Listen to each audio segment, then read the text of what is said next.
सुनियोजित शासन, लंबा सुरुचिपूर्ण संयोजित है सारा तान। जी हाँ, ये है भारत का अद्भुत संविधान। जी हाँ, ये है भारत का अद्भुत संविधान। गणतंत्र, इस शब्द के उच्चारण के साथ ही कई सवाल हमारे मस्तिष्क में गूंजने लगते हैं कि आखिर ये शब्द आया कहाँ से? अतीत के धरोहरों में इसका अस्तित्व था? क्या प्राचीन भारत में गणतंत्रात्मक व्यवस्था की नींव थी? तो आइए इस संदर्भ में कुछ तथ्यों पर दृष्टिपात करें। वैदिक काल में सबसे पहले ऋग्वेद में 46 बार गणराज्य शब्द का प्रयोग मिलता है और अथर्ववेद में 9 बार। उसके बाद ऐतिहासिक प्रमाणों के अनुसार प्राचीन भारत को दुनिया का सबसे पहला गणराज्य होने का गौरव भी प्राप्त था। आज उसे यूरोप या फिर अमेरिका में सब वैसी ही प्रणाली को मानते हैं जैसी आज से 2500 साल पहले भारत में थी। अर्थात लोकतंत्र के मामले में भी विश्व गुरु है हमारा भारत। नमस्कार, मैं अलबीना अकरम आप सभी का 73वें गणतंत्र दिवस समारोह में स्वागत करती हूँ। आज का ही दिन 26 जनवरी 1950 को देश में हमारा संविधान लागू हुआ। इससे पहले देश में अंग्रेजों की बनाई शासन और नियम चलते थे। हमारा संविधान विश्व का सबसे बड़ा संविधान है, जिसमें 395 अनुच्छेद और 8 अनुसूचियां हैं। इसको बनने में 2 साल 11 महीने और 18 दिन लगे। 26 जनवरी को ही संविधान लागू करने की पृष्ठभूमि में एक ऐतिहासिक तथ्य छुपा है और वह यह है कि ठीक 20 साल पहले इसी दिन 26 जनवरी 1930 को भारत को पूर्ण स्वराज्य घोषित किया गया था। 26 जनवरी यह अवसर है गर्व करने का कि तमाम विविधताओं के बावजूद हम दुनिया के सबसे बड़े लोकतंत्र व गणतंत्र हैं। संविधान सभा की उन सभी महापुरुषों को शत शत नमन जिन्होंने इसे बनाने में अपनी प्रखर ऊर्जा लगाई। उन सभी अमर शहीदों को भावपूर्ण श्रद्धांजलि अर्पित है, जिनकी वजह से आज हम स्वतंत्र देश में सांस ले रहे हैं और संविधान द्वारा दिए गए अधिकारों एवं कर्तव्यों का सहर्ष पालन कर रहे हैं। शहीदों का सपना सच हुआ, हिंदुस्तान तब स्वतंत्र हुआ। आओ सलाम करें उन वीरों को जिनकी वजह से भारत गणतंत्र हुआ। Good morning, one and all present here. The winds of change have brought a new vigor to our country, and making of a new India is in the offing. And we stand here to witness a new, resurgent India with pride in our hearts and tears of joy in our eyes on the 73rd Republic Day. Firstly, I would like to extend a hearty and warm welcome to all our dignitaries, teachers, parents and students. Now it's time to honor our national flag.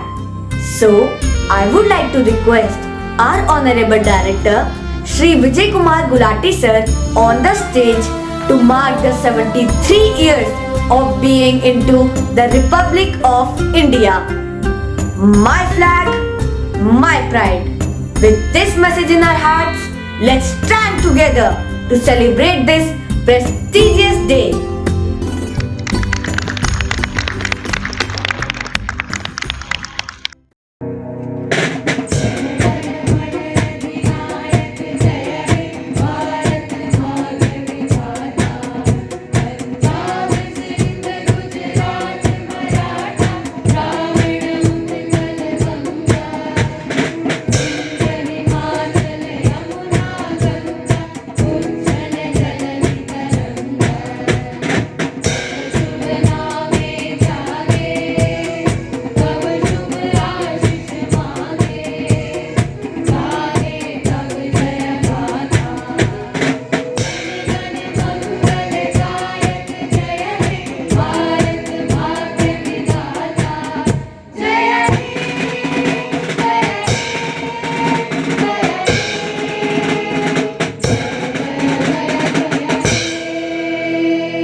Now, I would like to call our Honorable Director, Sri Raman Raja Khanna Sir, to motivate the children with his motivational words.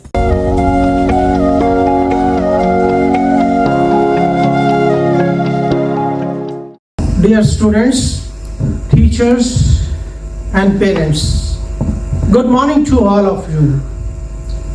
On the occasion of our national festival, 26 January 2022, I extend my happiest congratulations and happiest greetings to all of you. Dear students, for the last 2 years, we have been passing through a turbulent time. Our life has been shattered and unsettled. Our whole pattern of life is rutted. It is because of COVID-19. There's not even a single nook and corner of the world by which it has not been dented by COVID-19. Students, our patterns of life are so changed that our life at school, at work, at playground, at marketplaces, even at hospitals, it is altered. Even our breathing pattern, which is so essential for living on this planet, has been changed. We have to put masks and then only we can go out. We cannot meet each other. We cannot have discussions. We cannot have celebrations. This is all the impact of COVID-19. And such a situation, when our survival on this planet is threatened, it becomes imperative that we must learn to live with it and survive. Dear students, do you know it is always said that a person who is the most fittest will survive in this world. And most of the time when we say the fittest, the imagination which comes and pops up in our mind is that the strongest will survive in this world. The most intelligent will survive in this world. But the meaning of fittest is that person, that species on this world which will adapt itself to the outside world, that will survive. And in this scenario of COVID-19 also, students, it is a time when we have to adapt ourselves with the outside changes, with the environment of COVID-19. Now question arises, what the students have to do as far as adapting is concerned. They have to adapt physically, they have to adapt mentally also. When I say physically they should adapt, that means they should do yoga exercises. They should do breathing exercises. They should do breathing exercises as well as keep distance from others also. And for adapting yourself, it is also important physically that you must go for a vaccination so that the immunity is developed into you and onslaughts of COVID-19 cannot do anything to you.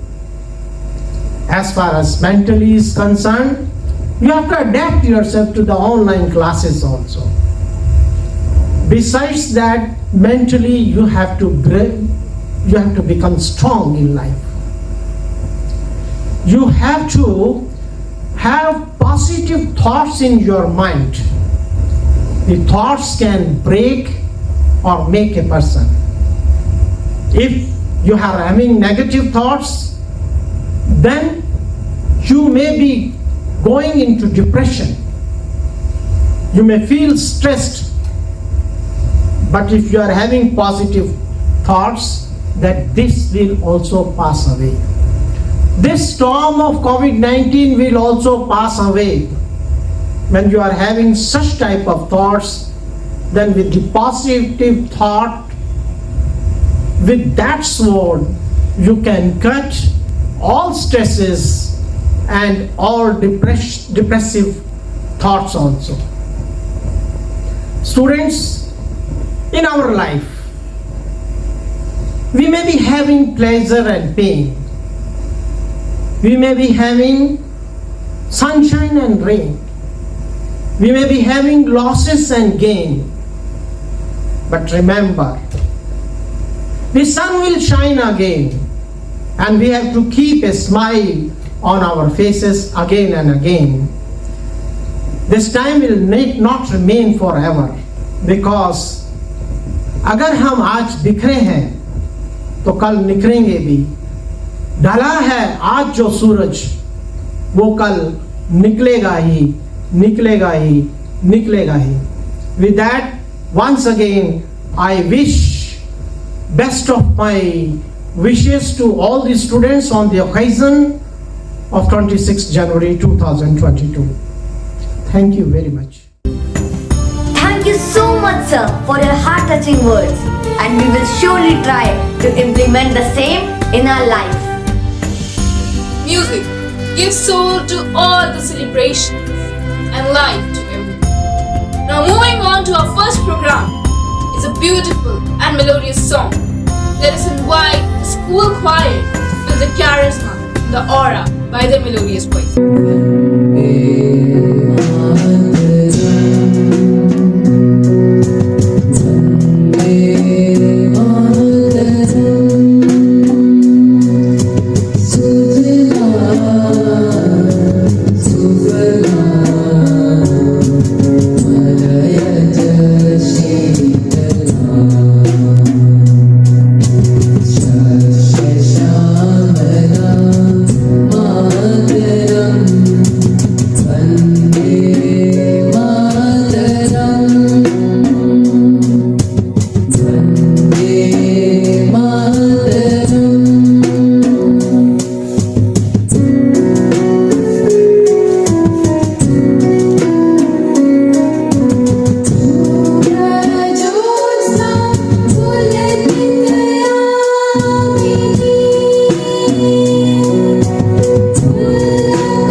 It is rightly said that a man is a true patriot from his heart, beats true to his country.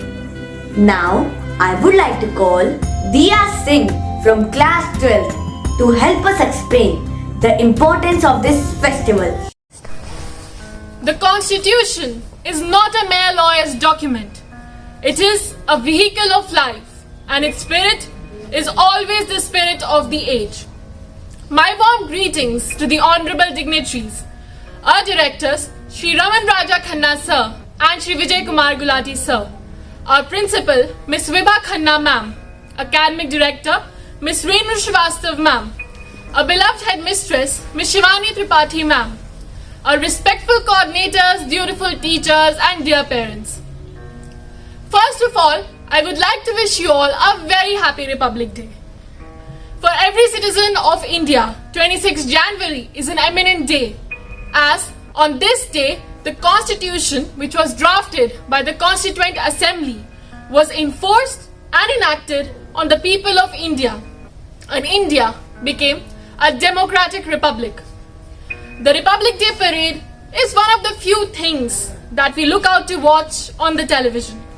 While the day is primarily about celebrating a democratic ethos and faith in constitutional values as a nation state, the significance of Republic Day parades is echoed in more ways than one. Be it the display of the army battalions and the colorful tableaus from the state, followed by the breathtaking formations of the military aircrafts. The Rajpath speaks highly of India's grit, guts and glory.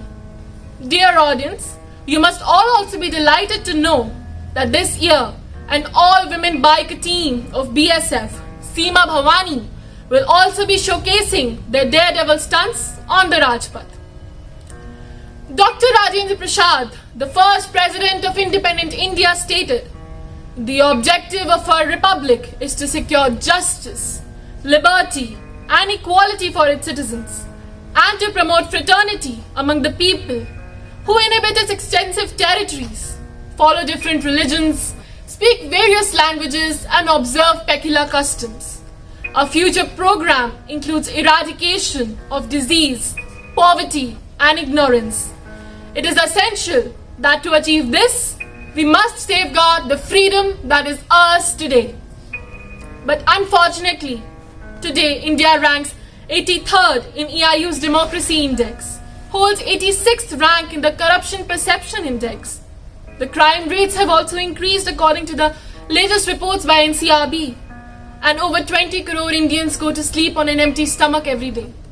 What happened to the idea of India? Where did we lose it? It is not an uncommon sight wherein we see people rant about the government, the incapacity of the Constitution, the failure of the rights given to us. But how many of us realize that rights implies responsibilities? My dear audience, I ask you all, how many of you remember your fundamental duties? Why do we tend to forget that what is the duty for one is another person's right? Why do we forget that if everyone performs their duty well, everybody's rights would be automatically guaranteed? My dear audience, I say it to you loud and clear today. Democracies cannot establish deep roots in societies until and unless fundamental duties are not complemented with fundamental rights. As a young Indian, now the time has come for us to think beyond caste, creed, religion, gender and color, and to start thinking as an Indian. Today is the day to reaffirm a commitment to unity in diversity, fraternity and equality among all our citizens. I would like to end my speech by offering my homage to the great leaders and freedom fighters who sacrificed their lives so that we can live in this democratic nation. And remember, at the end, a nation's greatness lies in its undying ideals of love and equality that inspire the mothers of the race.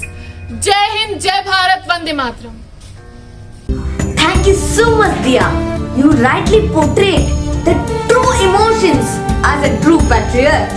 On 26 January 1950, the Constitution of India came into effect. Our Constitution has given us various rights and responsibilities too. Now proceeding further to our next performance is a short skit by our senior students who are going to portray the importance and advantages of living in a democratic and republican country, India. हम गणतंत्र भारत के निवासी, चुनते हैं नेता अपनी मनमानी, कुशासन की कोई फिक्र नहीं है, संविधान है करता पहरेदारी। सन 1950 में लागू हुआ हमारा संविधान, जो ना था बनाना बहुत आसान। है इतिहास इसका बहुत पुराना, संघर्षों का था वो जमाना। ना थी कुछ करने की आजादी, चारों ओर हो रही थी बर्बादी, पर आजादी के परवानों ने हार नहीं मानी थी, विदेशियों से देश को आजाद कराने की जिद ठानी थी। 1857 की क्रांति आजादी के संघर्ष की पहली कहानी थी। त्याग किया जिसमें जीवन का वीरों ने, और वीरांगना झांसी की रानी थी। इस क्रांति ने भारतीयों को नींद से उठाया था, विदेशी शासन के खिलाफ राष्ट्रता का निर्माण बढ़ाया था। जहां सत्य अहिंसा सत्याग्रह मार्ग को गांधी ने अपनाया था, वही क्रांतिकारी मार्ग भगत बिस्मिल राजगुरु आजाद ने अपनाया था। इन सब की कुर्बानी से 1947 में हमने आजादी को पाया था, पर अभी ना हुई आजादी पूर्ण, संविधान को आना बाकी था। फिर आया अपना संविधान जिसने दिया लोकतंत्र का ज्ञान। पर आज 72 सालों बाद भी क्या हमने आजादी को सही जाना है? आओ देखें ऐसी झांकियां जहां अधिकारों के साथ कर्तव्यों को भी निभाना है। आज की कक्षा में हमने जाना कि हमारे देश के संविधान ने हमें 6 मौलिक अधिकार दिए हैं जो हमसे कोई भी छीन नहीं सकता। इनमें से एक अधिकार है स्वतंत्रता का अधिकार, जो कि हमने आज की कक्षा में पढ़ लिया है। बाकी के अधिकार हम अगली कक्षा में पढ़ेंगे। धन्यवाद। धन्यवाद मैम। धन्यवाद। यार, ये संविधान हमें क्यों पढ़ाया जाता है? मुझे तो डॉक्टर बनना है, तो मैं क्या करूंगी ये अधिकार वधिकार जानकर, ऊपर से ये आर्टिकल पे आर्टिकल याद करते रहूं। सही कहा। और एक बात देखी, संविधान ने हमें स्वतंत्रता का अधिकार तो दिया, लेकिन हमें आजादी मिलती कहाँ है? जब देखो तब मम्मी पापा की रोक टोक, ज्यादा टीवी मत देखो, ज्यादा देर घर से बाहर मत रहो, अभी मत सो, अभी जाग जाओ, ये मत करो, वो मत करो। उफ़, वो तो अच्छा है ऑनलाइन क्लासेस शुरू हो गई हैं, तो मोबाइल पर इनका ज्यादा बस नहीं चलता। इतने सारे निर्देश, इतने सारे बंधन, हद होती है यार। अच्छा चलो अब हम भी लॉग आउट करते, नहीं तो अगर मैम ने दोबारा लॉग इन कर लिया तो हमारी अभिव्यक्ति की आजादी भी खतरे में पड़ने वाली है। सही कहा। हाँ, बाय बाय। Bye bye.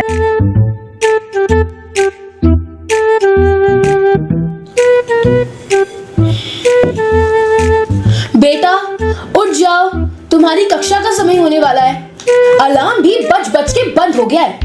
जब से इस कोरोना संकट की वजह से तुम्हारी क्लासेस ऑनलाइन हुई है, तब से ना तुम्हारे उठने का और सोने का कोई समय ही नहीं रहा। ओफो मम्मा, बस भी करो अब सुबह सुबह अपना लेक्चर शुरू मत करो। मैं कोई जीती जागती इंसान हूँ, कोई रोबोट नहीं जो नियम के हिसाब से काम करती रहूं। हे भगवान, क्या होगा इस लड़की का? ये तुम लैपटॉप पे क्या कर रही हो?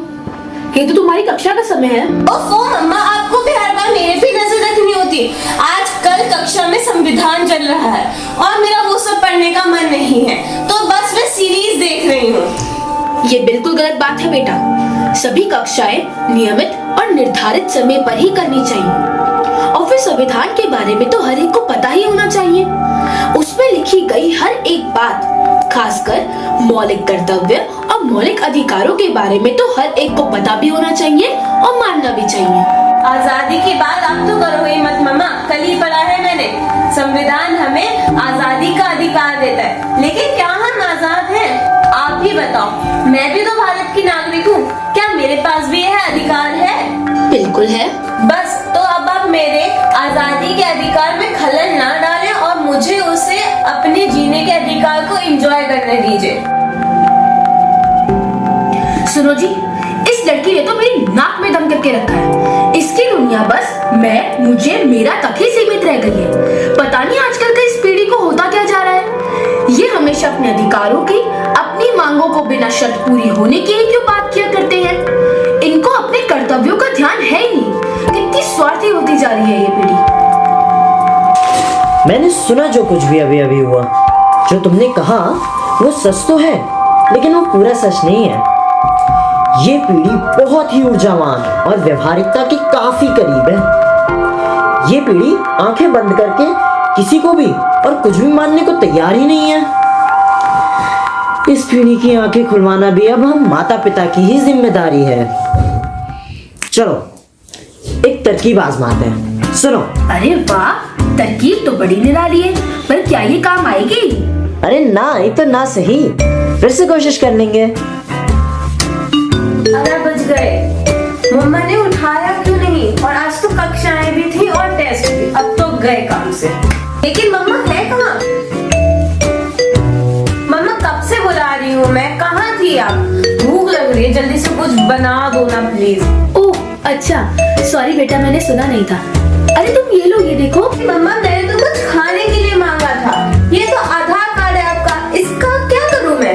अरे खाने के लिए नहीं, दिखाने के लिए है कि मैं भी भारत की नागरिक हूँ। मतलब? अरे वही हमारा राइट टू फ्रीडम, आजादी का अधिकार। मैं भी भारत की नागरिक हूँ, मेरे पास भी तो है। तो अभी मेरा फोन देखने का मन है, तुम अपने खाने का देख लो, तुम्हें क्या करना है। अब तो मैगी ही बना के खानी पड़ेगी, और कुछ तो मुझे आता भी नहीं है। अरे ये क्या? मम्मी आज आंटी नहीं आई क्या? अब मैं मैगी कैसे बनाऊं? अरे नहीं बेटा, उसे तो मैंने ही मना कर दिया है। राइट टू इक्वालिटी, समानता का अधिकार। समानता का अधिकार तो हर किसी के पास है, तो फिर हमारे घर के काम सिर्फ वही क्यों करे? इसलिए आज से सब अपने अपने काम खुद ही किया करेंगे। अरे मम्मा ये क्या बात है? मम्मा प्लीज। अरे हाँ मिसेस शर्मा, हाँ घर पे बैठी बैठी तो मैं भी बहुत बोर हो गई हूँ, पर क्या करे, कोरोना का डर ही ऐसा है। मम्मा प्लीज धीरे बोलिए ना, मेरी क्लास चल रही है। अरे हाँ, क्या क्या? ओह हाँ, कल सुबह सैर पे भी चल देंगे, मास्क लगा कर आएंगे और फिर गॉसिप भी हो जाएगी। अरे आपने सुना, पास के मॉल में 60% सेल चल रही है। आप सुन क्यों नहीं रही हो? मेरी क्लास चल रही है, आप धीरे बात करिए या फिर कहीं और जाके बात कर लीजिए, मुझे दिक्कत हो रही है पढ़ने में। देखो बेटा, तुम्हें परेशानी है तुम जानो, और वैसे भी मेरे पास अभिव्यक्ति की आजादी है, फ्रीडम ऑफ एक्सप्रेशन। याद ना हो तो आधार कार्ड दिखाऊं कि मैं भी भारत की नागरिक हूँ। मम्मा आपने सुबह से क्या लगा रखा है, ये अधिकार वो अधिकार, मेरे को तो कुछ समझ में ही नहीं आ रहा है। अब तो पापा से ही बात करनी पड़ेगी। देखो ना मम्मा को क्या हो गया, सुबह से कुछ बोले या पूछो तो अधिकार बता के बात टाल देती है। पता नहीं क्या हो गया मम्मा को। पापा प्लीज मम्मा से बात करो आप। हाँ, कुछ ऐसे ही मेरे साथ भी हुआ था। जब मैंने तुम्हारी माँ से अपना लंच बॉक्स मांगा तो उसने मुझे बताया कि उसके पास राइट टू फ्रीडम है, इसलिए वो अपने मन के अनुसार काम करने के लिए स्वतंत्र है। देखा, यही तो मैं कह रही थी, मम्मा को कुछ हो गया है, अब मम्मा ठीक कैसे होंगी? ठीक? उससे क्या हुआ है, ठीक ही तो है वो, बस उसे भी अपने अधिकारों का ज्ञान हो गया है, और ये तो अच्छी बात है ना। कैसे अच्छी बात है पापा? अधिकार के साथ कुछ कर्तव्य भी तो होते हैं, उनका क्या? वाह बेटा, कितनी आसानी से तुमने अपने अधिकारों के साथ साथ अपनी मम्मी के कर्तव्य भी बता दिए। एक बात बताओ जरा, ये अधिकार या कर्तव्य सिर्फ दूसरों के लिए हैं या हमारे लिए भी हैं? जैसे हमारे घर को सुचारू रूप से चलाने के लिए मुझे, तुम्हारी माँ और तुम्हें भी अपने अपने हिस्से के कर्तव्य पूरे करने पड़ते हैं, उसी प्रकार देश को भी सुचारू रूप से चलाने के लिए हर नागरिक को अपने कर्तव्य का पालन करना चाहिए। देखो, बस एक दिन अगर किसी एक ने अपना कर्तव्य पूरा नहीं किया तो आज घर कैसे बिखरा पड़ा है। अब सोचो, अगर देश के करोड़ों नागरिक सिर्फ अपने अधिकारों के बारे में सोचे तो देश का क्या होगा? समझ रही हो ना बेटी मैं क्या कहना चाह रहा हूँ? जी पापा, आप दोनों मुझे माफ कर दीजिए और मैं अपने अधिकार को मांगने से पहले अपने कर्तव्य को पूरा करने का प्रयास करूंगी। मुझे तुमसे यही आशा थी बेटी। तुम्हें पता है, हमारे देश में तो आदि अनादि काल से कर्तव्यों की महत्वता बताई जा रही है। भगवत गीता और रामायण भी लोगों को अपने कर्तव्यों का पालन करने के लिए प्रेरित करती है। गीता में भगवान श्री कृष्ण ने कहा है कि व्यक्ति को फल की अपेक्षा के बिना अपने कर्तव्यों का निवारण करना चाहिए। और इतना ही नहीं, गांधी जी तक का विचार था, हमारे अधिकारों का सही स्रोत हमारे कर्तव्य होते हैं, और यदि हम अपने कर्तव्यों का सही ढंग से निवारण करेंगे तो हमें अधिकार मांगने की आवश्यकता ही नहीं होगी। आओ हम सभी सभ्य नागरिक बन जाएं और अधिकारों के साथ साथ कर्तव्यों को भी समझ जाएं। हिंदू, मुस्लिम, सिख, ईसाई सब एक हो जाएं, देश को विकास के पथ पर आगे बढ़ाते ही चले जाएं। सभी भेदभावों को छोड़े सच्चे हिंदुस्तानी बन जाएं। आओ सब मिलजुल कर तिरंगा लहराएं। आओ मिलजुल कर तिरंगा लहराएं, मिलजुल कर तिरंगा लहराएं, मिलजुल कर तिरंगा लहराएं। That was indeed a wonderful performance. किसी ने खूब ही कहा है, माँ और मातृभूमि तो स्वर्ग से भी महान है। देश प्रेम इस दुनिया का सबसे श्रेष्ठ प्रेम माना जाता है, क्योंकि यही एक ऐसा प्रेम है जिसमें देश का हित सबसे पहले आता है। तो आइए इसी देशभक्ति की भावना से ओतप्रोत एक कविता सुनते हैं, जो हमारे ही विद्यालय की एक युवा कवित्री श्रुति मनोजा प्रस्तुत कर रही है। 26 जनवरी की मंगलमयी भोर लाई अपने साथ एक नई उम्मीद, एक नई उमंग, भारत के लिए पुनः स्वर्ण चिड़िया बनकर गगन में उड़ान भरने। लाई भारतीयों के लिए एक नई आशा, पराधीनता से कोसों दूर अपने स्वयं के गणतंत्र की स्थापना करने। भारतीयों की महानता को दर्शाते हुए कवि बाल कवि बैरागी लिखते हैं, पराधीनता को जहां समझा श्राप महान, कड़कड़ की खातिर जहां हुए कोटि बलिदान, मरना पर झुकना नहीं मिला जिसे ये वरदान, मरना पर झुकना नहीं मिला जिसे ये वरदान, सुनो सुनो उस देश की शूरवीर संतान आन मान। अभिमान की धरती पैदा करती दीवाने, अभिमान की धरती पैदा करती दीवाने, मेरे देश के लाल हठीले शीश झुकाना क्या जाने। दूध दही की नदियां जिसके आंचल में कलकल करती, हीरा पन्ना माणिक से पटी है जहां की शुभ धरती। हल्की नोके जिस धरती की मोती से मांगे भरती, उच्च हिमालय के शिखरों पर, उच्च हिमालय के शिखरों पर जिसकी ऊंची ध्वजा फहरती। रखवाले ऐसी धरती के हाथ बढ़ाना क्या जाने, रखवाले ऐसी धरती के हाथ बढ़ाना क्या जाने, मेरे देश के लाल हठीले शीश झुकाना क्या जाने। आजादी अधिकार सभी का जहां बोलते सेनानी, विश्व शांति के गीत सुनाती जहां चुनरिया ये धानी, मेघ सांवले बरसाते हैं जहां अहिंसा का पानी, अपनी मांगे पोंछ डालती, अपनी मांगे पोंछ डालती, हंसते हंसते कल्याणी। ऐसी भारत माँ के बेटे मान गवाना क्या जाने, ऐसी भारत माँ के बेटे मान गवाना क्या जाने, मेरे देश के लाल हठीले शीश झुकाना क्या जाने। जहां पढ़ाया जाता केवल माँ की खातिर मर जाना, जहां सिखाया जाता केवल करके अपना वचन निभाना, जियो शान से मरो शान से जहां का है कौमी गाना, जियो शान से मरो शान से जहां का है कौमी गाना, बच्चा बच्चा पहने रहता जहां शहीदों का बाना, बच्चा बच्चा पहने रहता जहां शहीदों का बाना। उस धरती के अमर सिपाही पीठ दिखाना क्या जाने, उस धरती के अमर सिपाही पीठ दिखाना क्या जाने, मेरे देश के लाल हठीले शीश झुकाना क्या जाने, मेरे देश के लाल हठीले शीश झुकाना क्या जाने।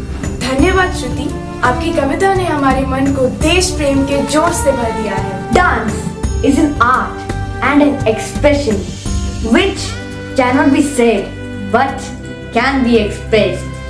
Now, here is the dance performance by the St. Teresians who will express their love for the nation through the medium of dance.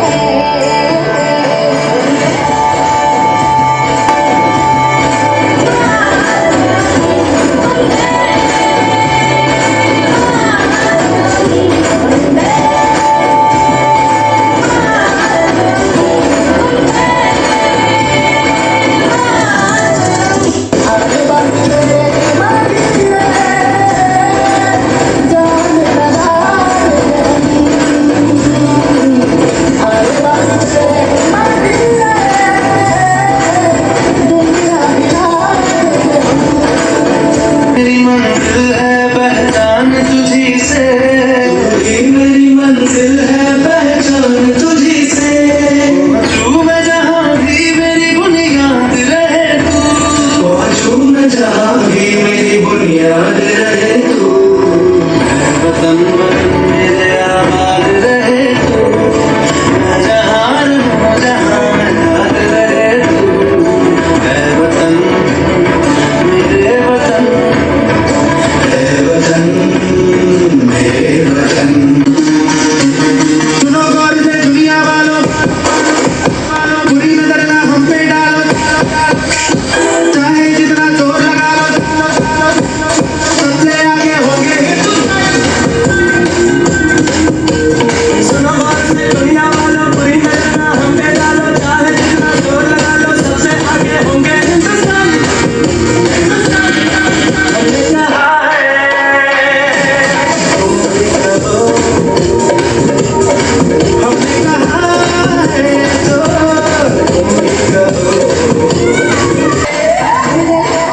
wonderful performance. It really instills patriotic sentiments into our hearts. Now, I would like to invite our respected academic director, Ms. Renu Srivastava, to share her valuable thoughts with children on this auspicious day. इतिहास का आईना हूँ, तहजीब का रंग सुनहरा हूँ, गंगा जमुना मेरी आंखें, मैं भारत का चेहरा हूँ। मैं कल भी था, मैं आज भी हूँ, मैं नए युग का अंदाज भी हूँ। सारी दुनिया का घर मुझ में है, इस मिट्टी का आदर मुझ में है। मैं देशभक्त भी गहरा हूँ, मैं नए भारत का चेहरा हूँ, मैं नए भारत का चेहरा हूँ। Greetings of Republic Day. Today we are celebrating 73rd Republic Day with the hope that young India will be more disciplined, more law-abiding and will be more dutiful instead of talking about their rights always. Children, always remember, with more rights, you will be liable of more responsibilities. I can proudly say these young minds are more knowledgeable, more innovative, more skillful, more confident, but still there is a need of sense of belongingness to the country. As parents and as a teacher, this is our prime responsibility to inculcate the sense of belonging in the children. I appeal to all the teachers and the parents to reflect always good values. As children, they are good imitator. So when we will be reflecting good values, they will automatically imbibe good values and will be able to build good character. I hope when these children will be leading the country, our country will be more prosperous, more powerful, and very proudly we will be able to sing सारे जहां से अच्छा हिंदोस्तां हमारा, हम बुलबुले हैं इसके ये गुलसितां हमारा। जय भारत, जय Hind. Thank you. Thank you, ma'am, for your valuable words. Now, I, Dhruv Sharma, of class 7th A, student of St. Teresa School, considers this occasion as a great honor and privilege to extend the words of gratitude in front of you all. Firstly, let me thank the Almighty Creator from the bottom of my heart. And today, I would like to take the opportunity of thanking our dignitaries for their gracious presence and our dedicated teachers and parents for their continuous support and help. Last but not the least, the student of St. Teresa School for the mesmerizing performances. I thank you all for being a wonderful audience. And a happy Republic Day to all of you. Jai Hind, Jai Bharat.